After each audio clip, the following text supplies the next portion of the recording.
Dear ones, I am Archangel Michael. Today I will comment on letter number 9, Sananda's letter. I hope you've read it, but for those who haven't read it, there's no problem, read later. Everything has its right time, everything has its right time.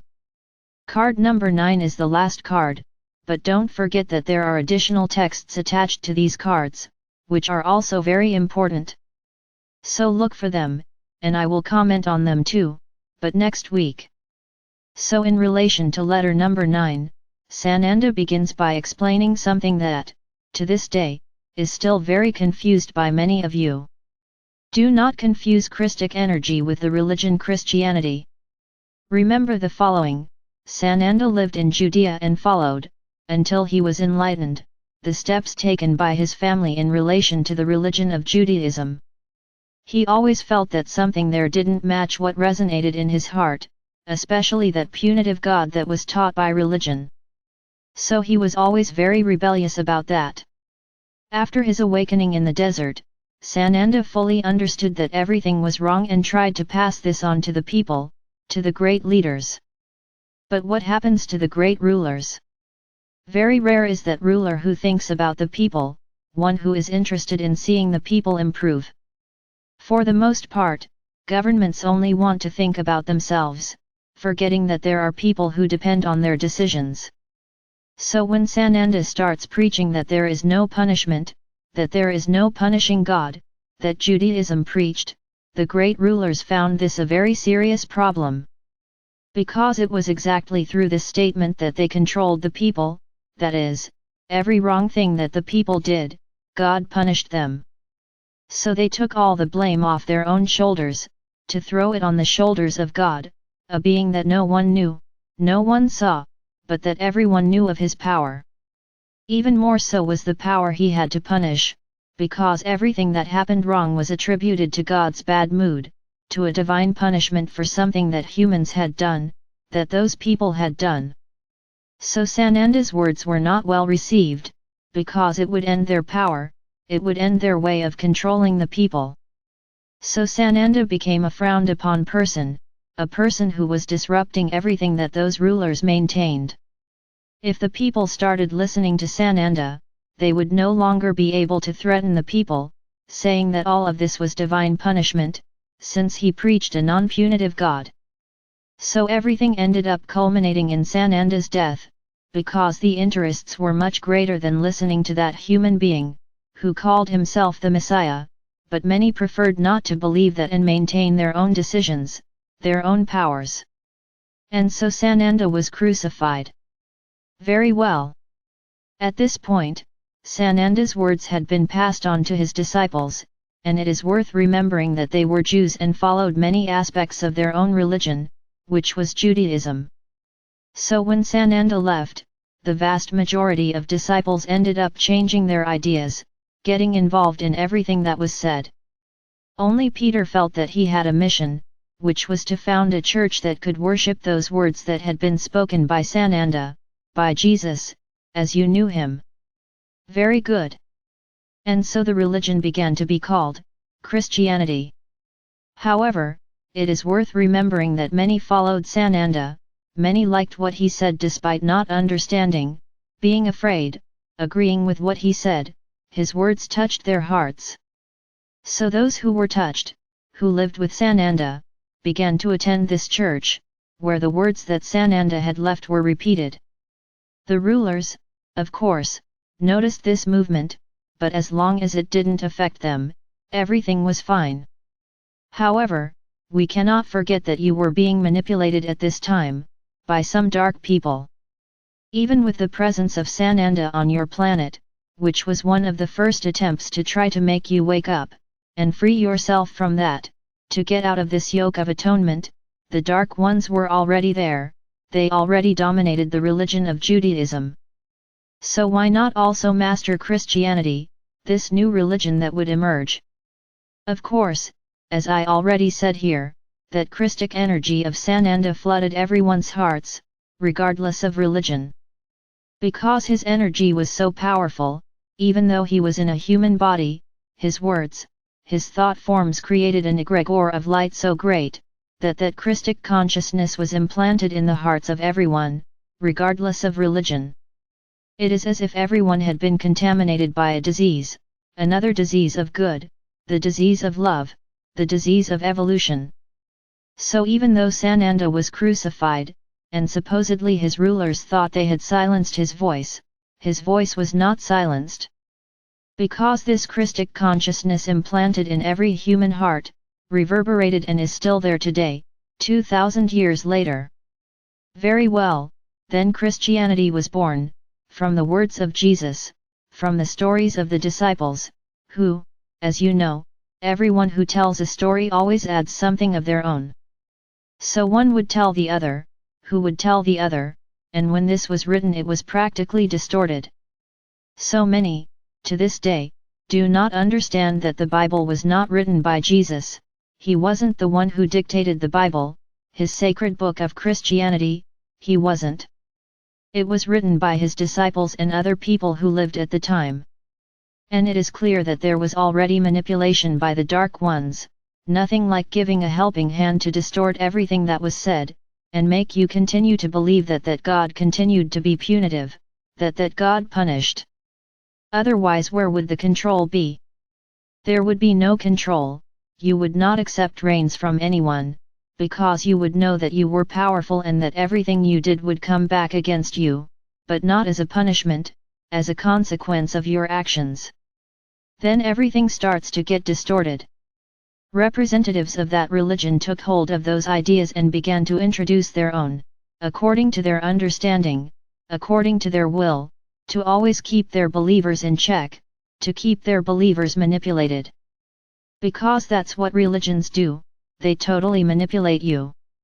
Many people question themselves when a lot of things are said, but the vast majority put a blind faith in it, an absurd faith, and that if it gets to the point where a religious leader says that you have to kill yourselves in the name of God, you will kill yourselves, as has already happened in several parts of your planet. So, that's where it all starts, and more your Bible is being modified. I am here quoting the Bible because it is being cited in letter number 9, in relation to Christianity. So let it be very clear, for everyone here, it was not Jesus who wrote the Bible, his words were put there by men, because of the understanding that men had of what he said. Of course, there are many of the parables that Sananda said, many, but they were duly incorporated into a much larger text to form the religious book you have today. So my brothers, I understand that for many of you, who were raised based on this book, whether the religion is Catholic, whether Baptist, whatever, Protestant, it doesn't matter what name the sub-religion was given, because the great religion is Christianity, and things happened in such a way that you managed to break this religion into many others, as each one understood the same book in different ways. Look how far you've come, to what extent men have gone to manipulation. I'm going to ask each of you a question, where does it say that the men who command these religions were chosen by God? Where is this written? Those who choose them are humans, they are men, there is no divine choice. There is no separateness for our Father or Mother God. For our Father Mother God there is no religion, religion is to love others unconditionally, this is the religion that our Father or Mother God preaches. Not what is said out there, with rules, with prohibitions, with a lot of things attributed to our Father or Mother God, what he didn't say, what he didn't do. Then the figure of sin is established, that everything you do wrong is a sin, and you will be punished. This is how they manage to keep society in line, where you have to respect God, because otherwise he will punish you, he will punish each one of you. So this was the idea put forward by men in all religions, or sub-religions, it doesn't matter, keep them always trapped in a concept of punishment. Here comes the concept of heaven and hell, and many of you still believe in it. My brothers, this is still a small tip of the iceberg, because if you stop to think, analyze, stop to think if this so-called religion that uses the Bible, Sananda's words as a basis, why is it so rich? In whose name was this wealth made? Oh yes, in the name of our father or mother God. In the name of our father or mother God, he killed himself, because people who did not follow this religion were killed indiscriminately. So another way to impose power. Anyone who did not believe this was killed, and many were sacrificed in this way. People who had powers, over time, were burned at the stake, because those people brought the truth, they brought the strength of nature, they brought all the power that their souls had, which your souls have, so they were a danger to that society, so it was demonic, so let's burn them at the stake. And so this religion has been maintained over time, killing, judging, condemning, demanding a lot of things, supposedly passed down by our father or mother God and Sananda. This is the most fragile part, it is the cutest part of the story, because there is still an uglier part, which I am not going to tell here. You will find out, because this is part of the truths that will appear. And I'm not just going to talk about this religion or these sub-religions of Christianity, I'm going to talk about the others too, which also kill in the name of a god. They supposedly offer guarantees of a paradise, to those who commit murders, who commit attacks, who commit the death of many people, they will have a guaranteed place in paradise. Is there anything more absurd than that? Then our father or mother God will be rejoicing, because there was an indiscriminate slaughter against those who did not believe in him, and everyone will be welcomed with open arms, including by him, into his heavenly room. My brothers, I can tell you that this causes, I won't say that I feel sick, because I don't have a physical body, but this causes a horrible feeling in each of us beings of light, when we see a brother killing himself, killing others, believing in a paradise full of virgins. This is painful for us, in our form, even consciously, we feel it. Why has a religion been lost to this point? It's like a replica of the Crusades. If you analyze it, it's the same thing.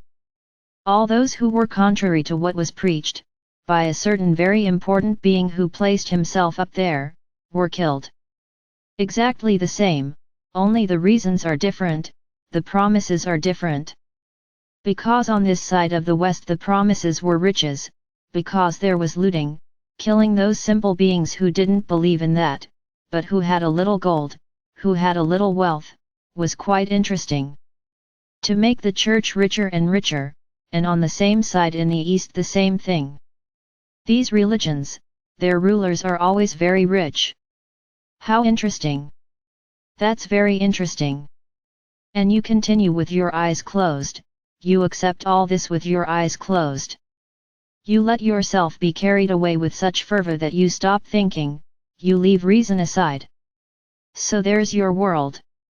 Many think that everything that is happening now is punishment, for all that you have done. Then it becomes necessary to repeat that phrase, everything you sow, you reap. So think a little.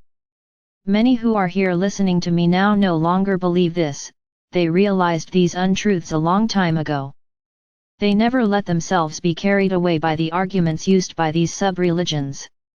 But there is still a majority here, who still don't really believe in what is said here, who even read the letters of Christ, but does not accept them. Because this is so ingrained, so embedded in her mind, that she cannot imagine that she has been deceived for so long, who was always involved in living in a way that wasn't the best. So my brothers, the separation of the great religions is not a divine thing, it never was. This was all very well manipulated by those who wanted power, who were consequently the manipulators of humanity, and here they are manipulating you to this day. A lot will still appear. I tell you, this will be documented here, that all these leaders know exactly that we are acting, they know they will lose power at any minute, they know the truth will be revealed. Now it's worth commenting on an important point here, yes, there were great leaders who decided all of this. So we are not going to be judges here to condemn those who let themselves be carried away. In the same way, before you woke up, you believed in all of this, many did not believe, because they were already evolved souls, but the vast majority believed in what was said. So we can't simply condemn everyone there for what they're doing. They follow what they believe in.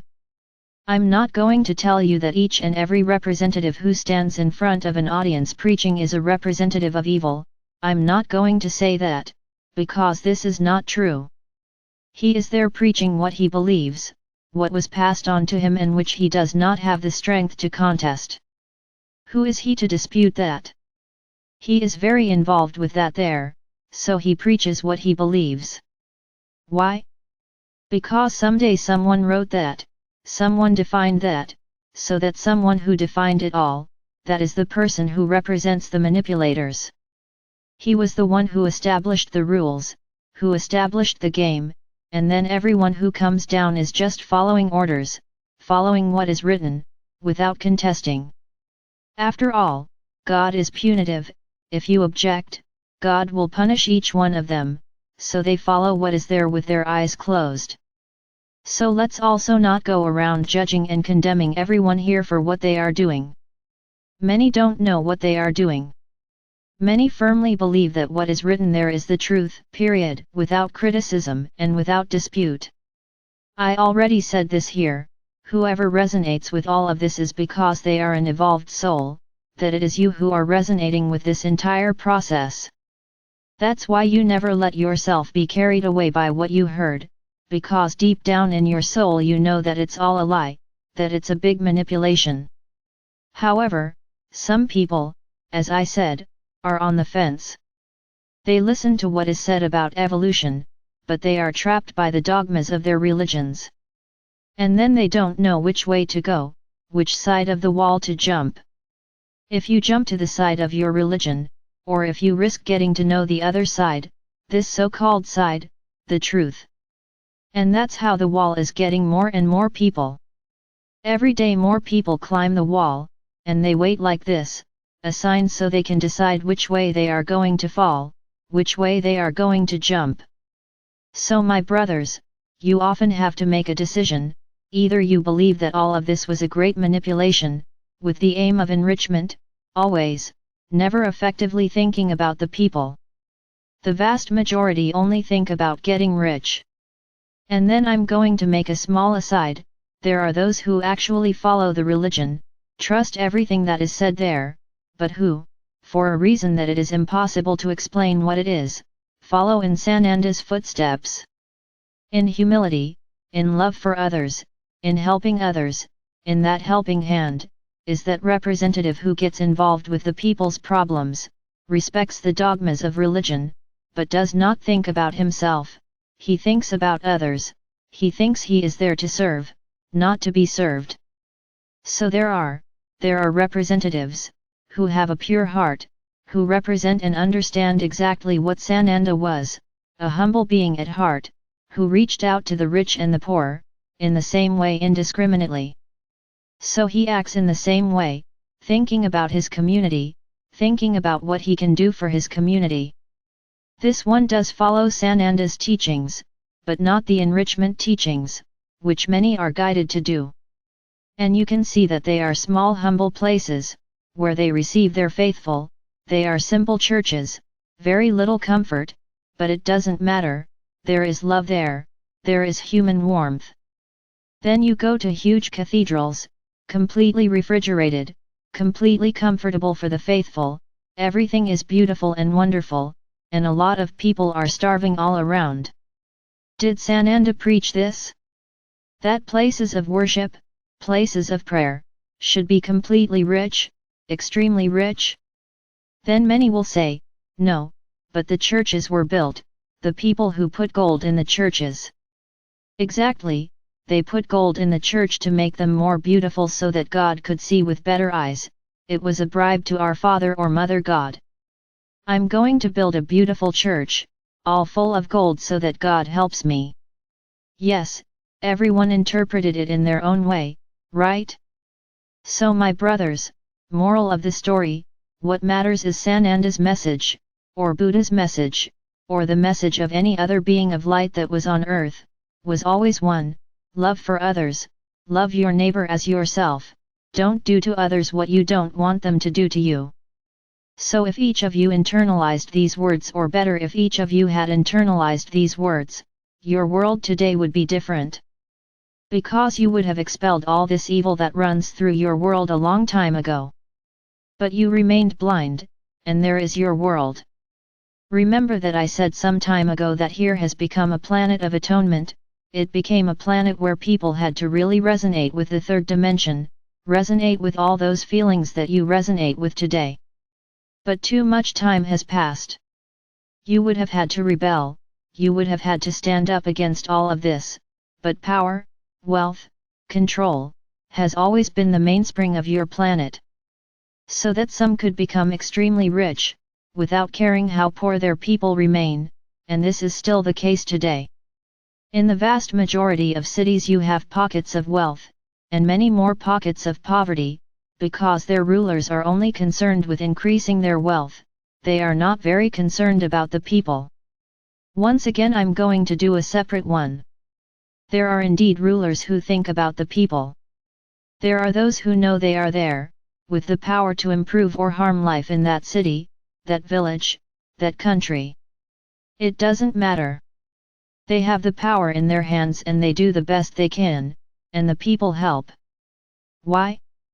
Because everyone is united in the same thought, everyone is happy there. So things only prosper, things only rise, because there is an emanation of love for the one who is commanding those people at that moment. So those people receive that love, receive that care, and return it with more love and more care, and that city only prospers. They are small oases within a capitalist world, where only money is important. People have lost importance. Government officials don't care if there is a hungry child at the other end. He wants to fill his own pockets, he takes the money that was supposed to help that family, and puts it in his own pocket, without any scruples, because he thinks he's there. I have to take advantage of the time I'm here, to fill my pockets, then I'll live in peace. Go somewhere else, not here on earth anymore, go live somewhere else. It's my brothers, the consequences will come. You still can't see anything, you only see that things only get worse, you only see that the suffering only increases. You can't see the side of the truth, where everything that has always been hidden under the rug is being thrown in everyone's face, including you. So, my brothers, continue to think that all this is punishment, keep thinking the world is ending. No, the world is changing. The dirt is coming to the surface, there are no more carpets, the carpets were all removed, and the dirt came out. So each of you stop and think about everything you have contributed to what is out there in this world. Many of you have been following a new path for a short time, some time ago. You haven't been following this path since you were little that you are here now. You guys did a lot of nonsense. So go back in time and remember what you did before you woke up. Before you woke up, you did a lot of things wrong. So don't think you're superior to everyone else either. Don't let this ego grow, I am now an awakened being, so I am the boss. Negative, you are awake, but you are still reaping everything you sowed back there, your harvest will come. It is not because you have awakened, that you are following this path with me here, that you will not reap any more of what you did wrong. No mistake, you will still reap. Firstly because you have to get rid of this harvest. You are not going to push this dirt under the rug, you have to live with the dirt you put in, and what comes next. Now how are you going to receive this harvest? That's what I want to see, this is where you will end the lessons or not. Or they will continue passing them, only to reap even worse things up ahead, because every time the lesson comes, it comes stronger, until you learn it. So my brothers, no one is free from anything, because you are on the path of evolution. Do you think you are better and won't go through anything else? You are quite mistaken. You continue to receive everything that you also did, you are also CO participants in everything that is happening there. Have you always been conscious of not throwing rubbish on the ground? Have you always been aware of recycling? Have you always been aware of loving Gaia? If any of you say yes, I will clap. There really are some of you who have always had this awareness, I won't deny it, but there are very few of them. The vast majority do not. The vast majority have harmed Gaia all along. Then over time you started to modify your actions and attitudes. Of course there is always a time to start, the important thing is to start. Perfect, but you will still harvest, my brothers. The fact that you today have another concept, have another way of walking, does not exempt you from the mistakes you made back then. They are there and you will harvest them very soon, if you haven't already. Because with the acceleration of the energies that are arriving, the lessons are coming much faster and being thrown in your face. So now you have to know how to deal with them, so that you really remain on this path of evolution, letting go of all the dogmas, of all the rules imposed by those who never thought about you, only thought about them. So my brothers, think hard about what you have already done. It's not you starting a new journey now, when everything has been forgotten. No, it was not. It's as if everything were weighed in balance. Do whatever you can to correct the mistakes of the past, do it with love, do it with desire, and then you will be able to move that scale, where the positive will end up eliminating, being stronger than the negative.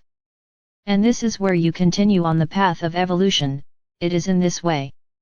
But definitely letting go of all these dogmas, or else this journey will be very difficult indeed. For those who are on the fence, I advise you to review everything you believe, but don't think with your heart. Put in your minds that there is no punishment, that if you choose the side of truth, you will not be punished for your religions, because that does not exist. Now if you are still afraid of being punished, then I suggest you get off the wall and go back there, because you really won't be able to free yourself from all these dogmas that have been placed in your mind. You're not yet ready to break free from all this, to discover that you've been deceived all this time. And that a lot of things you believed in were wrong, had been written by men, not by our Father or Mother God, not by Sananda, not by Buddha, not by Muhammad, everything was distorted. If you are ready to review everything you know and believe, great. Jump to this side, to the side of truth, and let yourself know the truth, allow yourself to know the truth, then yes, you will be sure that you made the right decision. Because the truth always brings the better way, the truth always brings the light, and the light always brings the truth. So think about it. You won't be able to sit on the wall your whole life. This wall will collapse, it will fall, there will be no more wall. And then which side will you fall? Whoever doesn't make the choice will be taken off the planet. Now whoever chooses to start this journey of evolution, will at least be preparing themselves to earn that ticket on the train, and stay here. So think about it. Then many may think like this, hey, my Archangel, are you threatening us, that if we don't go to the side of truth, we will leave the planet? I'm not threatening anyone, I'm telling the truth. And at this point in events, I can no longer speak sweet words, stay here and focus on what I'm saying. I am being very clear, either you follow the path of truth, no, I'm not telling you to follow me here on this channel, you follow whatever you want, as long as you open yourself to the truths, and prepare to evolve, because if you don't even make this attempt, really, you won't stay on the planet, you will go to the tram, off the planet, because you will continue resonating the third dimension. Now if you want to take a risk, you want to put yourself at least on the path to evolution, this is the time, do it, because at least you will try. Whether you will succeed, I don't know, will depend on the quantum of energy you will have at the time of the planet's ascension. But at least you will be trying, you will be on the path and you will certainly be helping your soul, because you made a decision. Now if you don't want to make any decision, you want to stay where you are, fine, you'll stay where you are, but just not here, somewhere else. So this is not a threat, this is a truth, this is an observation. There is no more time for us to talk sweet nothings, fooling you, this is the purest truth. You have to make a decision. On top of the wall, you can't stay any longer, because that wall will fall, and whoever falls with it will leave. It won't fall to this side, it will fall to the other side, the side of the third dimension. And it won't stay on the planet. Truer than this I cannot be, I can't tell lies either. So this is not a threat, this is an observation. You have to take a stand. Things are happening quickly. Fortunately, those who are awake are accelerating the process, and everything can happen tomorrow. So don't wait too long to make a decision, because every day you waste is one less day you have to evolve. So make a decision, yesterday, the day before yesterday, that is, now, this minute, today, so that you still have time to enter the path of evolution, so that you still have time to prepare. Think about it. I am Archangel Michael. I'm here, always, trying to show you the truth. Now, believe whoever you want.